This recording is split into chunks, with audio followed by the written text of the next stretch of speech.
In the annals of the Roman Empire, few figures loom as large and enigmatic as Maximian. Born into obscurity, he rose to power through sheer grit and military acumen. His partnership with Diocletian reshaped Roman governance. Maximian's legacy is one of ambition, loyalty, and tragedy. He left an indelible mark on Roman history. Maximian's life was a study in contrasts, a tapestry woven from threads of triumph and turmoil.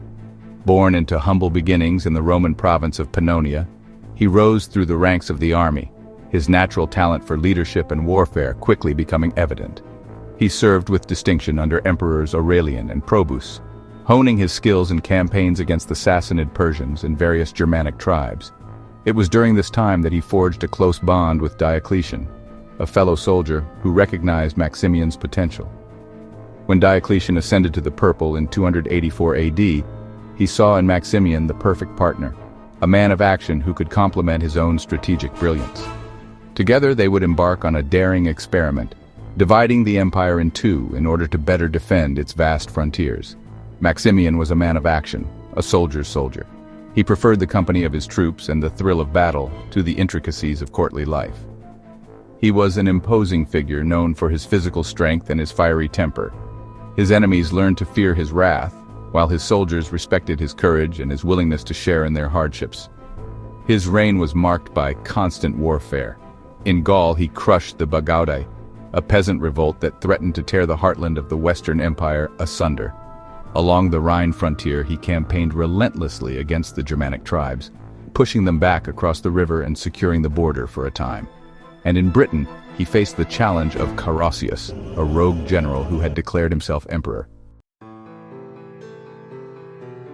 In 293 AD, Diocletian formalized the system of dual rulership that he and Maximian had established, creating the Tetrarchy. Two senior emperors, the Augusti, Diocletian in the east, and Maximian in the west, would each appoint a junior emperor, a Caesar, to assist them in ruling the empire. The Caesars, Galerius and Constantius Chlorus, were also intended to succeed their respective Augusti, ensuring a smooth transition of power.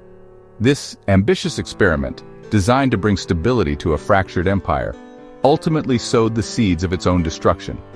The division of power, while initially successful, created new tensions and rivalries.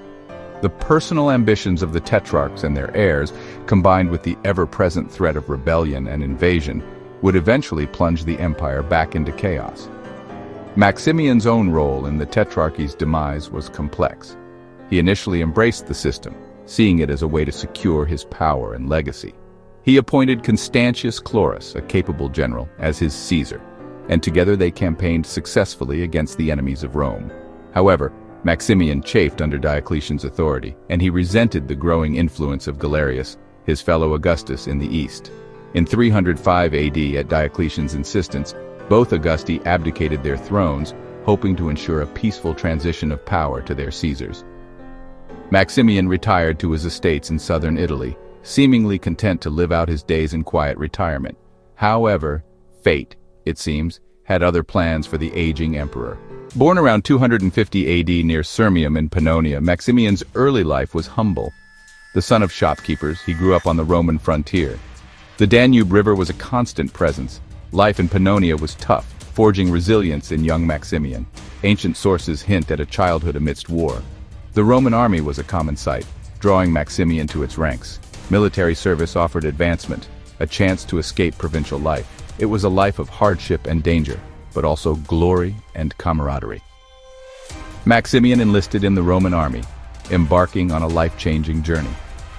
Training transformed him into a hardened soldier. He mastered warfare and discipline, fighting in numerous campaigns. He distinguished himself against the Sassanid Persians and Germanic tribes. During early campaigns, fate brought Maximian and Diocletian together. Diocletian, a fellow soldier, shared Maximian's ambition. Despite differences, they formed a bond of mutual respect. They served under emperors Carus and Numerian, witnessing chaos. The Roman world faced internal strife and barbarian invasions. The army was riven by factions and prone to mutiny. Drastic measures were needed to save the empire. In 284 AD, Diocletian seized the throne. He appointed Maximian as his Caesar. This decision reshaped the Roman Empire. Diocletian ruled the east, Maximian the west. They embarked on reforms to restore the empire. Maximian's appointment as Caesar was a testament to his military prowess and his burgeoning reputation as a leader of men. He had proven himself time and again on the battlefield, earning the respect of his soldiers and the admiration, albeit grudging, of his enemies.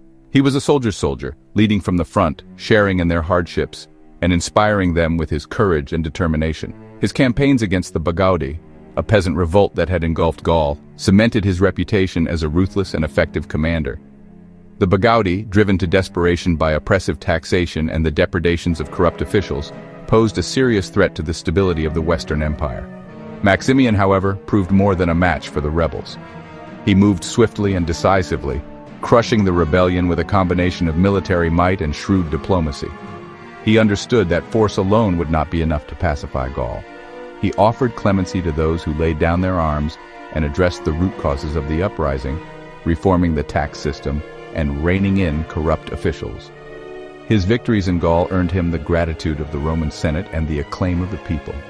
He had proven himself a worthy successor to Diocletian, a man capable of restoring order and stability to the Western Empire. And yet, Maximian's ambitions did not end there. He yearned for the ultimate prize, the title of Augustus, the senior emperor of the West. The appointment of Maximian as Caesar in 285 AD marked a turning point in Roman history. Diocletian recognized the need to share the immense burden of governing the vast Roman Empire. The empire was too large for one man to manage effectively. The division of the empire was a pragmatic solution to a pressing problem. Diocletian retained overall authority, but Maximian was granted considerable autonomy. Each emperor had his own court, army, and administrative apparatus.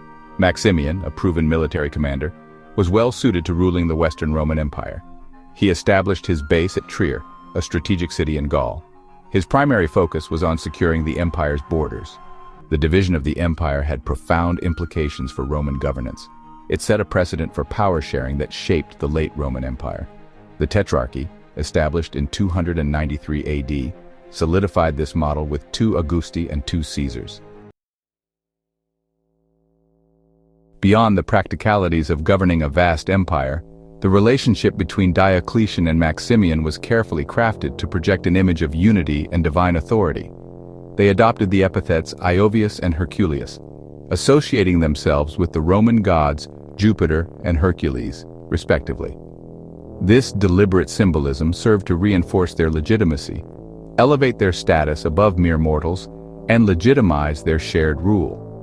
Diocletian, as Iovius, aligned himself with Jupiter, the king of the gods, the embodiment of order, law, and supreme power. Maximian, as Herculius, was associated with Hercules, the legendary hero renowned for his strength, courage, and unwavering loyalty to Jupiter. This symbolic pairing conveyed a clear hierarchy within the Tetrarchy.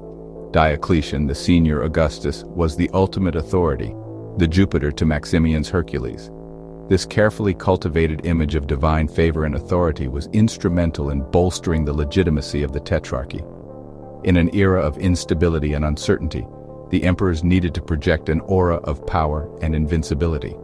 By associating themselves with the gods, they sought to inspire awe and obedience in their subjects and to deter potential rivals and enemies.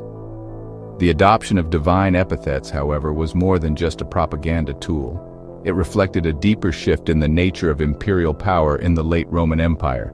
The emperors were no longer content to be seen as mere mortals elevated to high office. They sought to establish a more direct connection to the divine, to present themselves as chosen by the gods to rule. Despite the symbolism and ceremony that surrounded their relationship, the partnership between Diocletian and Maximian was ultimately rooted in pragmatism and a shared understanding of the challenges facing the Roman Empire. Diocletian, recognizing his own limitations, needed a trusted lieutenant, a man of action who could shoulder the burden of governing the West. Maximian, ambitious and eager to prove himself, saw an opportunity to rise to a position of unprecedented power. Their partnership, however, was not without its tensions. Maximian, though loyal to Diocletian, chafed under his authority. resenting at times the senior emperor's interference in the affairs of the West. He was a proud and independent man, accustomed to commanding, not taking orders. Diocletian, for his part, kept a watchful eye on his junior emperor, wary of his ambition and his potential to challenge his authority. Despite these underlying tensions, their partnership endured for 2 decades, a testament to their shared commitment to the preservation of the Roman Empire. They recognized that their own ambitions paled in comparison to the threat posed by external enemies and internal strife. They needed each other, at least for a time, to maintain order and stability in a world teetering on the brink of chaos. The success of their partnership, however, was also contingent on their ability to maintain the illusion of unity. They could not afford to let their personal ambitions or regional rivalries undermine the stability of the empire. They needed to present a united front to the world, to demonstrate that the Roman Empire, though divided, remained a formidable force. The division of the Roman Empire under Diocletian and Maximian posed a significant challenge to the traditional notion of a single, indivisible Roman Empire. To maintain the illusion of unity, Diocletian and Maximian projected an image of a united front. Coins, statues, and inscriptions proclaimed the unity of the empire and the shared rule of the 2 Augusti. They were often depicted together, clad in identical imperial regalia. Public ceremonies and spectacles were orchestrated to reinforce this message of unity. However, the geographical separation of the 2 courts led to distinct, regional identities and rivalries. Maximian faced his first major challenge, the Bagaudae Revolt in Gaul around 285 AD. The Bagaudae, driven by oppressive taxation and crushing debt, posed a serious threat to the stability of Gaul. Maximian's campaign against the Bagaudae was brutal, characterized by pitched battles and summary executions. He offered amnesty to those who laid down their arms, hoping to isolate the rebellion's leaders. The revolt, though crushed, exposed the fragility of Roman rule in the provinces. Maximian's victory was a temporary respite for an empire grappling with deep-seated problems. With the Bagaudae Revolt suppressed, Maximian turned his attention to the Germanic tribes pressing against the empire's northern frontiers. The Rhine River had long been a flashpoint for conflict. Maximian led his legions across the Rhine, raiding Germanic settlements and engaging in a brutal war of attrition. The Germanic warriors fought with desperate fury, defending their homelands. The Romans relied on their superior training, discipline, and equipment to prevail. Maximian's victories along the Rhine bought the Western Empire a measure of peace and stability. Yet he knew the peace was fragile, and the Germanic tribes would be back. While Maximian was preoccupied with the Germanic tribes, the Carausian Revolt emerged in the west. Carausius, a Roman general, declared himself Emperor of Britain and Northern Gaul. The revolt was a major embarrassment for Maximian and a serious threat to the Western Empire. Carausius consolidated his hold on Britain and Gaul, building up his forces and forging alliances. Maximian dispatched a fleet to crush the rebellion, but it was wrecked by storms. The revolt would plague Maximian for years, diverting his attention from other pressing matters. Berber tribesmen launched raids into the Roman province of Mauritania, threatening the stability of the province. Maximian led his legions across the Mediterranean to confront this new threat. The Berber tribesmen were fierce and resourceful warriors, skilled in hit-and-run tactics. Maximian adapted his tactics, employing scorched-earth tactics and lightning-fast maneuvers. His victory in North Africa secured the vital grain supply to Rome and restored order to a troubled province. It showcased Maximian's strategic acumen and ability to adapt to different enemies and theaters of war. By the close of the 3rd century AD, Maximian had secured the Western Roman Empire. The Western Empire enjoyed a period of relative peace and stability, a testament to Maximian's reign. Yet, this hard-won peace came at a price.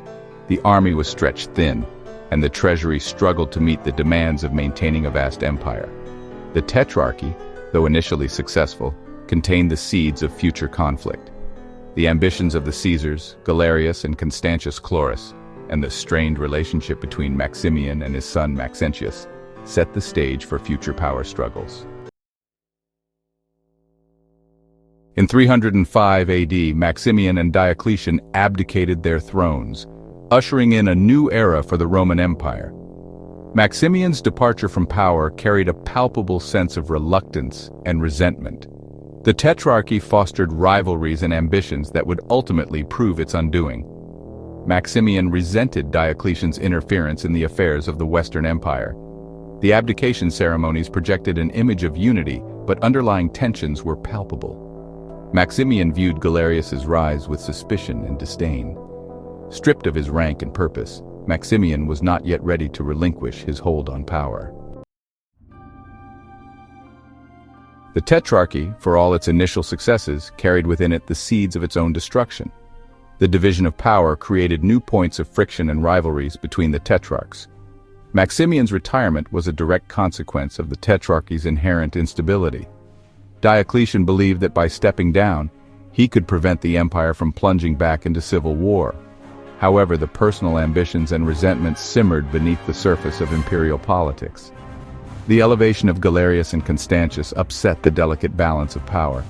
The empire, though outwardly at peace, was riven by internal tensions, a tinderbox waiting for a spark to ignite the flames of civil war. Retirement for Maximian proved ill-fitting. Accustomed to battle and command, he felt adrift in luxury. His villas felt like gilded cages, confining him to idleness. Discontent flourished in his enforced retirement. He resented Galerius's growing power and lamented Constantine's fate. News of unrest and barbarian incursions reminded him of Rome's fragility. Maximian felt his leadership was needed. The lure of the purple proved too strong. He prepared to re-enter the fray, setting in motion events that would alter Roman history. The year 306 AD dawned with unrest in the Roman Empire.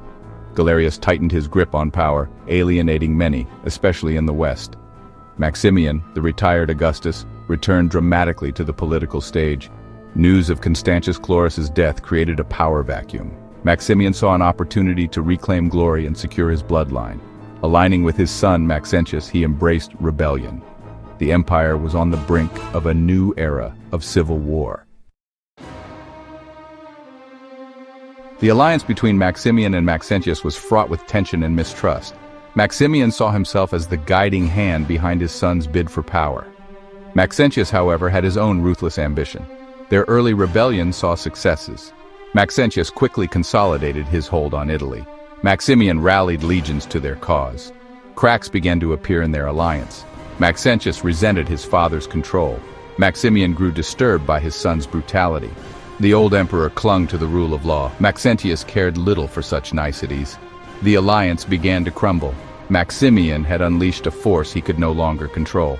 The old lion had become a pawn in his son's game. The year 307 AD shattered the alliance between Maximian and Maxentius, pushing the old emperor towards a fateful decision. Constantine, rising in power, secured his claim to Caesar, consolidating his hold on Gaul and Britain. Maxentius, blinded by arrogance, dismissed his father's counsel, choosing force over diplomacy. The ensuing conflict was brief but brutal, fracturing the Roman world. Betrayed by his son, Maximian fled, seeking refuge with Constantine. The old lion, now a prisoner in all but name, faced his fate. Constantine received Maximian with respect, offering refuge. Beneath the cordiality lay deep suspicion. Maximian seethed with resentment. He waited for an opportunity to strike back. In 310 AD, he seized Arles, proclaiming himself Augustus. Constantine reacted swiftly, laying siege to Arles. The city fell quickly. Maximian took his own life. His death marked a turning point, ending the Tetrarchy. Constantine became the undisputed master of the West. Centuries after his death, Maximian remains an enigmatic figure. His legacy a subject of debate and re-evaluation among historians. He was a man of contradictions, a ruthless soldier who could also be a shrewd politician, a loyal subordinate who chafed under authority, a loving father who ultimately betrayed his own son. His reign, though marked by periods of stability and prosperity, was also a time of brutal conflict and internal strife, a harbinger of the chaos and fragmentation that would eventually engulf the Roman world. Was Maximian a visionary leader who helped to reshape the Roman Empire for a new era? Or was he a relic of a bygone age, a man whose ambition and lust for power ultimately contributed to Rome's decline? The answer, as with so much of history, is rarely simple or straightforward. Maximian was a product of his time, shaped by the forces of history and the circumstances of his birth. He was a man of his word, brutal and unforgiving, yet also capable of loyalty, cunning, and a deep-seated belief in the destiny of Rome. Today, as we look back on Maximian's life and reign, we are left to grapple with the complexities of his character and the enduring legacy of his actions. He was a man who lived and died by the sword, his fate inextricably linked to the rise and fall of empires. His story, though ultimately a tragedy, serves as a cautionary tale, a reminder that power, no matter how absolute, is always fleeting, and that even the most formidable empires are built on foundations of sand, vulnerable to the shifting tides of history and the vagaries of human ambition. Thanks for making it to the end. I hope you enjoyed the video. How about hitting the like and subscribe button to be notified when we upload more videos on historical figures? And, as always, thanks for watching.